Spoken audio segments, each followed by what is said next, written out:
What is going on, guys? It is Daniel Wright, and you are here listening to another episode of Paving the Way. And I hope you are having a fantastic week so far. Happy Wednesday morning to you. I'm happy to see you today, and I appreciate you for joining me. Guys, I hope you ended up having a great weekend last weekend. I hope your week is off to a great start. I know that there's a lot of areas across the country that have been having some ridiculous storms lately. So I hope everybody's staying safe and getting through all that. So we've had a couple here this week that have kind of come out of nowhere and wrecked a little bit of havoc. But everybody's doing good. Everybody's making it through it, and we're rocking and rolling. So, guys, today I want to jump in on the back end of a conversation I had with somebody recently at work about taking risk and why that is important in our lives, both professionally and personally. All right. So the conversation was about more on business growth, strategic growth, things like that. And how this individual was telling me that, she thought that, I'm the type of a little bit more risk averse, right? Like I'm more of the calculate everything, see what it would be, like what it's going to cost, what the pros and cons would be, everything like that, and look for more of the low risk opportunity, which isn't bad all the time, right? Because we do have an obligation to be responsible and be good stewards of the things that we are entrusted with. However, she wanted to point out that there are times where taking the risk is important. Taking the risk is what you need to do to make moves and to see progress and growth and opportunity that wouldn't otherwise be available. And the way she was explaining it, she said, you're either going to spend one of two things. You're going to spend time or money, right? And this is more geared towards the business growth side of things, like the risk of, investing into business or opportunities or things like that. And she said, if you take the risk on spending the money, the reward would be saving time, right? Whether it's spending money on software, spending money on processes, spending money on marketing that moves things faster, or whatever it may be. And if you take the risk on the time, well, you're risking not making the money, not having the monetary rewards, and you're having to spend that time instead. But either way, you're having to spend time. And so the way she was pointing out, she's like, at the end of the day, if I'm going to take a risk and it's going to potentially save me something, I would rather it save me time, because time is something that I can never get back. Right.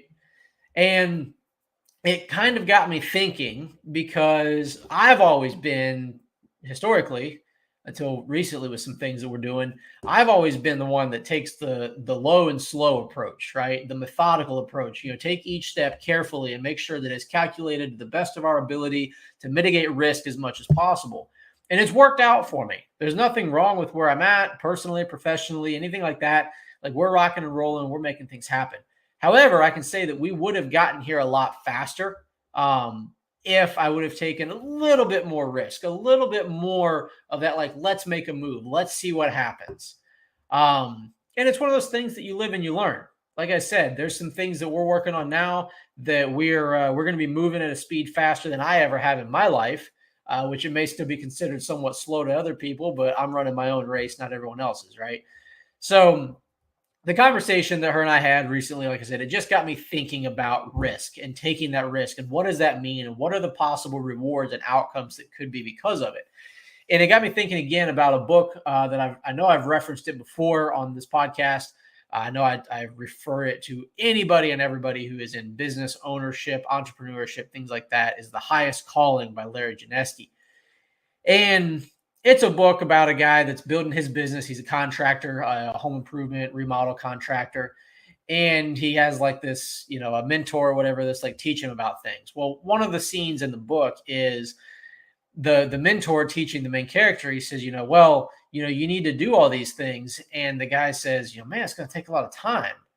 And the mentor says, well, the time's going to pass whether you do them or not. So why not do something that's actually going to make an impact and make a difference? And that scene always gets me thinking, because it's like, man, the time's going to pass whether or not I make these decisions, whether or not I put in these efforts or take these risks or make these investments, right? So if the time is going to pass that I'm not ever able to get back, why would I not want that time to have the most bang for its buck? Why would I not want to get the most reward possible out of making those investments in that time? right? The little things we do, the decisions we make, the chances we take, whatever it may be, like, why would I not want that time that is being spent, regardless of what I'm doing with it? It's getting spent. It's the most valuable thing I own, and it is getting spent at a rate that I cannot slow down, right? Why would I not want that time getting spent to have the most reward, the most opportunity, the most potential? And this isn't to say that you go be haphazard and go be reckless and, just completely be irresponsible and blow everything that you've been working for. However, there is a need to look at things with a little bit more optimism, with a little bit more, opportunity versus, well, what's the downside? What's the downside? Yes, those always got to be considered, right? If you want to drive 100 miles an hour down the road, well, you can go do that, but what's the potential downside? You have to be aware of the things you're taking the risk on. So one of the things that I'm really dialing in on is taking more risk on me. And that's something that has taken me 32 years to figure out.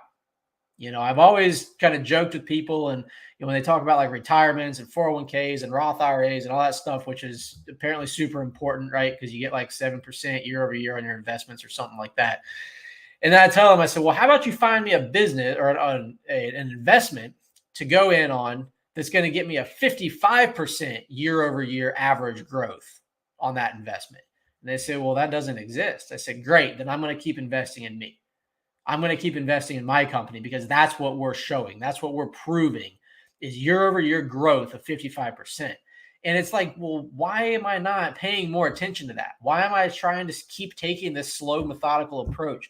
If my investments are coming back good right now, why not take more risk? Why not put in a little bit more, take a little bit more of a chance on something because it's proven that it works. So why not do more of it, right? So I'm risking more on me because I have more control over those outcomes, and so do you.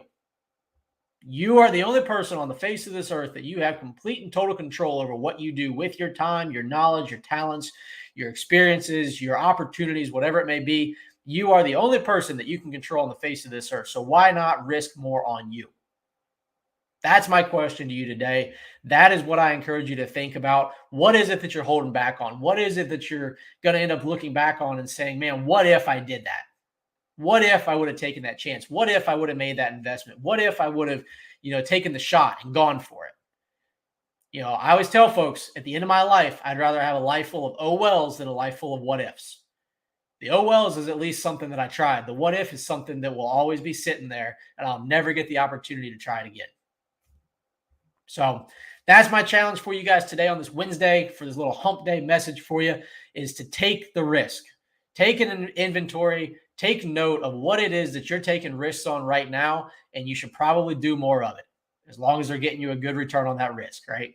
So, guys, I'm always here if you want to chat and want to shoot the shit about it and see what else we can come up with, because at the end of the day, this show is here to help you. And as a byproduct of helping you, it helps me. So I love having conversations with you guys when you reach out about these topics.